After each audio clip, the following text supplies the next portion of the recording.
¿Tú sabías que Dios es gordofóbico? A Dios no le gustan los gordos.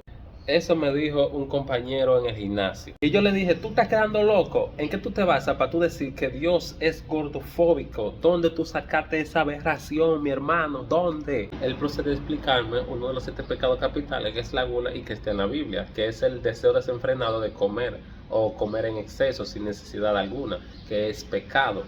Y la gordura es fruto de ese pecado. Por ende, si la gula es pecado, la gordura es pecado. También procedió a decirme de que si tú eres gordo y te arrepientes de todo tu pecado aquí en la tierra, tú no vas para el cielo. Porque si tú realmente te hubieras arrepentido, hubiera bajado de peso. Si tú eres gordo, todavía estás en pecado. Esas fueron todas las explicaciones que él me estaba dando. ¿Creen ustedes que él tiene la razón sobre lo que él me está diciendo o simplemente es un análisis medianamente psicópata?